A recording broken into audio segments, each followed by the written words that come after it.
Judo, তোর মা ঝোঁকের বসে একটা ভুল করে ফেলেছে, কিন্তু আমি ভাবছি যে এইভাবে তো অমর্ত্যকে সারা জীবন নিজের কাছে রাখতে পারবে না। একটু ভালো হয়ে উঠলেই তো অমর্ত্য এখানে ফিরে আসতে চাইবে। যদি ছেলেটাকে ভালো হয়ে উঠতে দেয় তবে তো।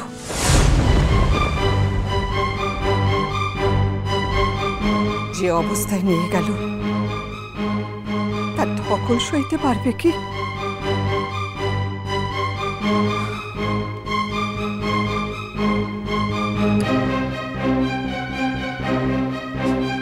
জানো বাবা, এ জীবনে আমি আর কখনো মায়ের মুখোমুখি হতে চাই না।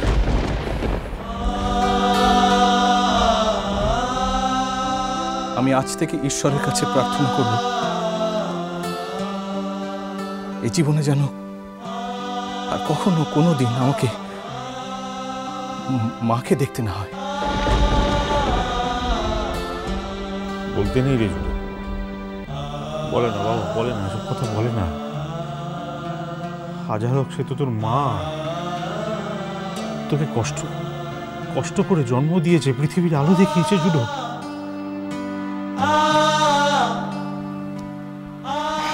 বাবা, সেই মানুষটা যখন তোমাকে স্বামী হিসেবে কোনোদিন গ্রহণ করতে পারেনি, তখন আমাকে সন্তান হিসেবে কি করে গ্রহণ করবে বলো তো?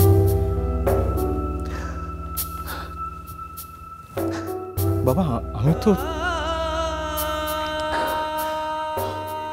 তার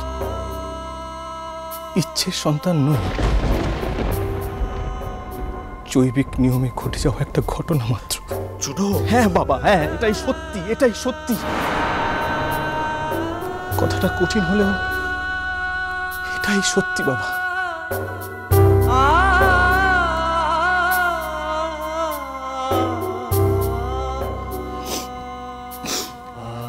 তুমি পারো অস্বীকার করতে?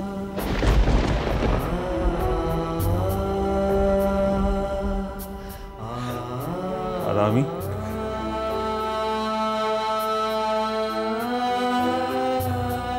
আমার ইচ্ছের কথাটা তুই একবারও ভাবলি না জুডো?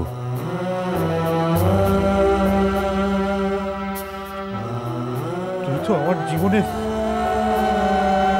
আমার ইচ্ছে শ্রেষ্ঠ ফসল রে, এই কথাটা একবারও ভাবলি না? তোর জন্মে আমার কোনো হাত নেই জুডো?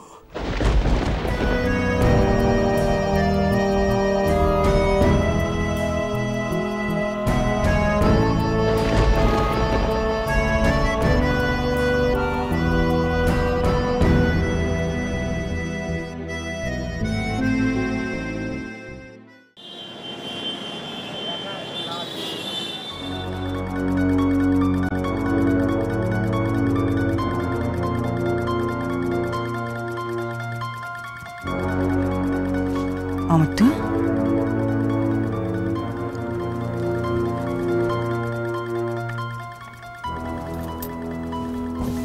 অমর্ত্য,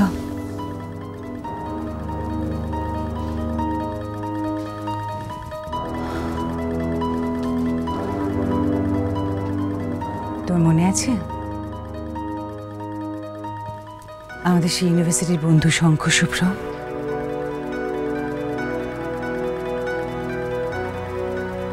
ও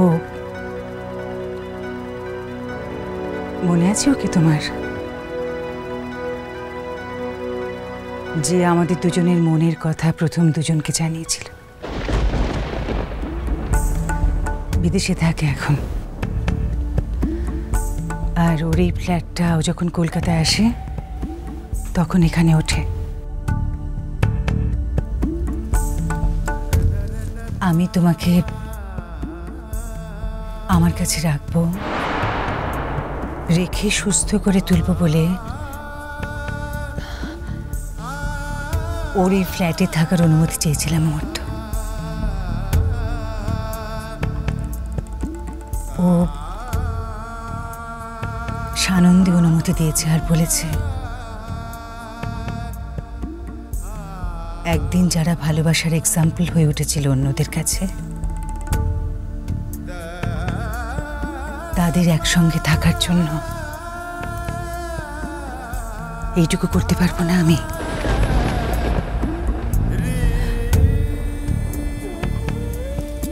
আমি জানি অমর্ত্য, আমি জানি তো আমি চিরদিন তোমাকে আমার কাছে ধরে রাখতে পারবো না।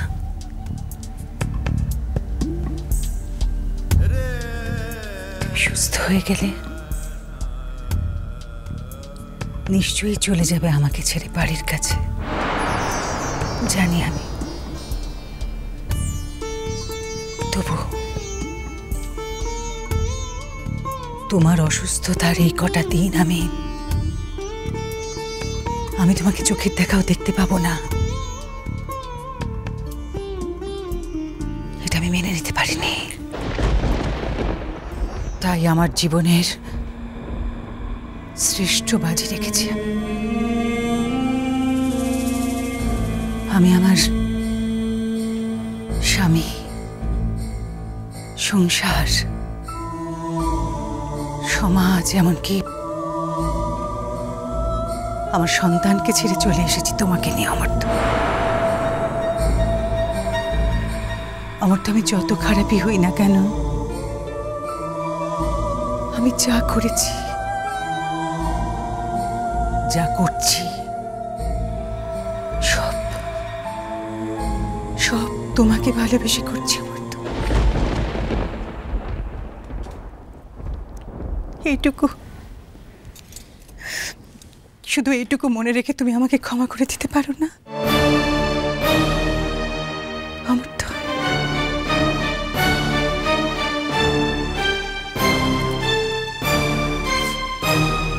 আমি আমার ঘর ছাড়তে পেরেছি, সমাজ ছাড়তে পেরেছি, আমার আত্মীয় স্বজন, কাছের মানুষজন, সবাইকে, এমনকি আমার সন্তানকেও ছাড়তে পেরেছি। কিন্তু তোমাকে, আমি যে তোমাকে ছাড়তে পারিনি অমর্ত্য, তোমাকে ছাড়তে পারি।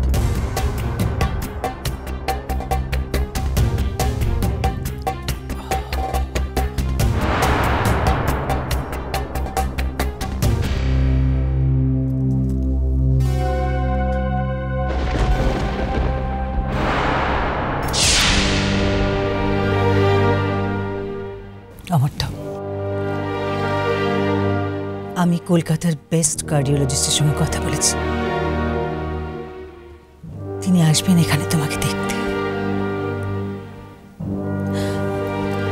তোমাকে আমি সুস্থ করে তুলবো অমর্ত্য, সুস্থ করে তুলবই।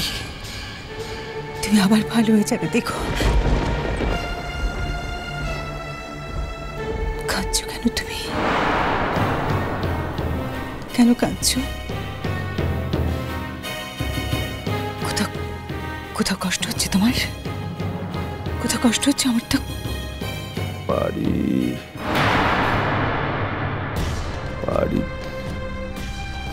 বাড়ির জন্য কষ্ট হচ্ছে আমার। থাক,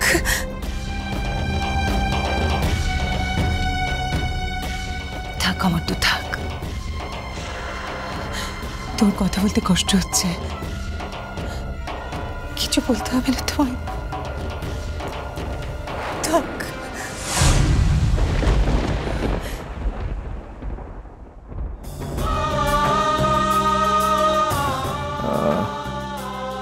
তুমি আমাকে কেন বাড়ির কাছ থেকে নিয়ে এলে নন্দিনী?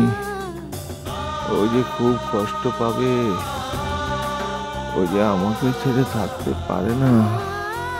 বাড়ি